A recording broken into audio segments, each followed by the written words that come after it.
Joining us now, Chris Saxman, the president of Virginia Free, former House of Delegates member, former Chairman McCain campaign for President of Virginia 2008.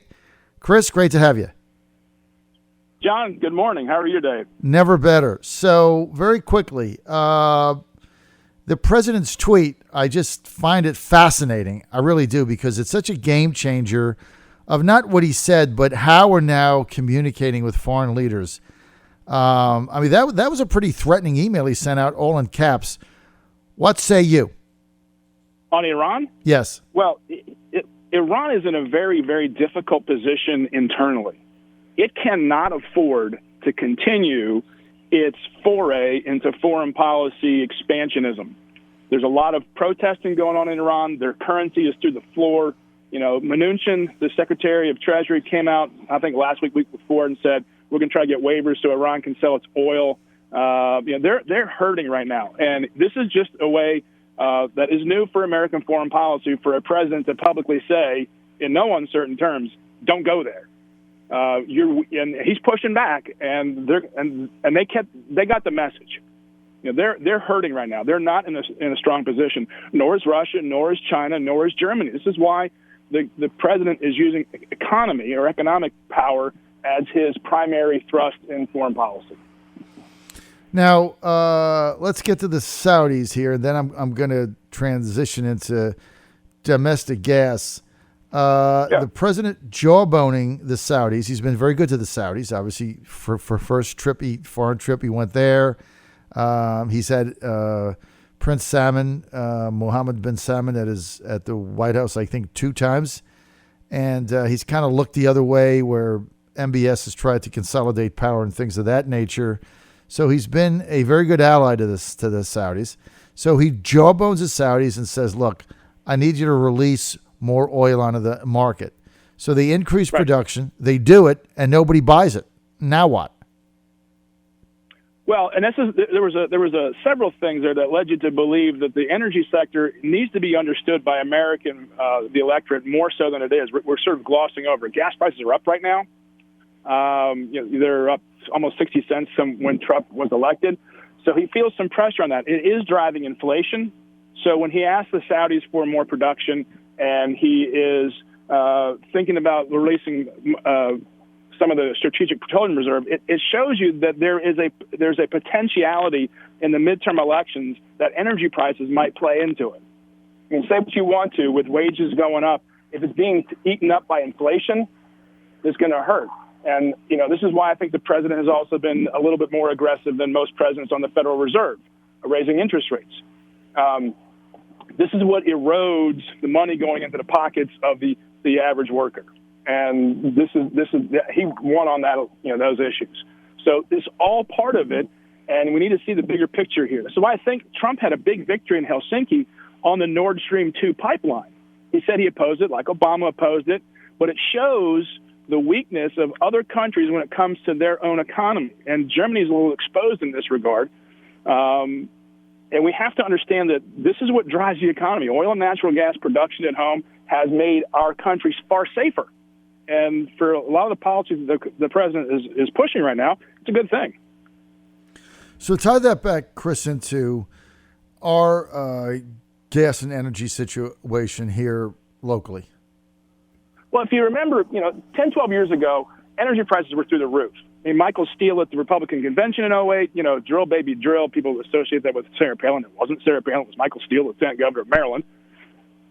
And the place went crazy because gas was around $4 a gallon. Now gas is getting back up to around $3 a gallon. But we have to understand why the prices came down. One was associated with the recession, but also because American productivity went through the roof with hydraulic fracking. Mm-hmm. I mean, the Permian Basin in Texas is now larger in production than Iraq and Iran. And just consider that. We used to have to go over there to fight our wars to secure our economic vitality and our economic interests. Now we're producing it at home because of our technology and innovation.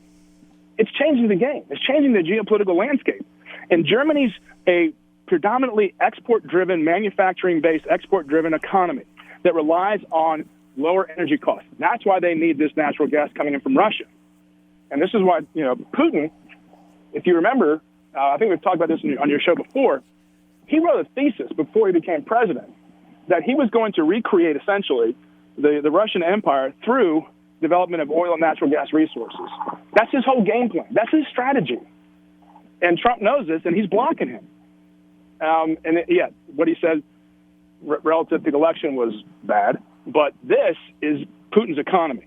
And the Russian economy is not in great shape. So it's a bigger game than what everyone's playing. And I think some of these questions the press corps is asking are just small ball. If you were in there and you had one question to ask, what would it be? Sarah Sanders? Yeah. What's your strategy with Russia? I mean, what's your long-term play here? I mean, just to get the dialogue off of this small ball. I mean, Russia is a geopolitical foe. They're still not that strong. So put it in real terms. It is energy. This is why, Russia's building these pipelines. This is why Russia has these relationships that it's trying to build. It's not about, military strategy. It's about customers. Mm-hmm. I mean, McCain was right. He called Russia a gas station with an army. Mm-hmm. It's just not much more. It's 40% of their budget is from energy exports. 50%. I think 50% of their economy is driven by export of energy.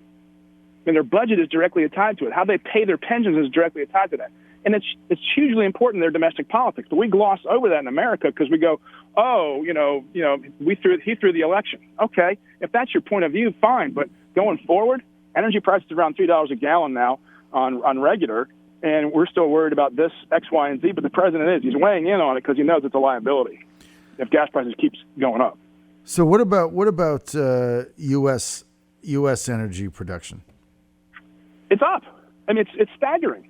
This is why prices are at historic low relative to the economy. I mean, if you go back and trace it back to inflation, I think we're at mid-60s levels. Right. But it's going up, and that's a problem. And that's an historic problem because you on some of these states and a lot of these voters, if they see their pocketbooks getting crimped, that's a problem politically. How do you reverse it?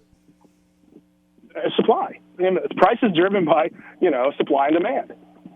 Right now, demand's up. People are traveling. Gas prices are up. Come the fall, you start getting the winter formulations, it might start going up again. But the reality is it's all driven by global supply and global demand. So if the president releases part of our strategic oil reserve, will that bring prices down in the short term? Sure, it might. Short term fix, though.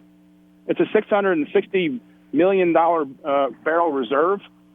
But it doesn't do anything to fix the global problem. It says politically, I'm trying to do something about it to the voter when they go, the president wants to, when they go to the pump today, it'll be $3 a gallon. They're going to go, well, these are up. And then you see the tweet by the president or something going out, like, I'm going to raise strategic petroleum reserve. You go, okay, president's doing something. He's trying. He's helping. He understands.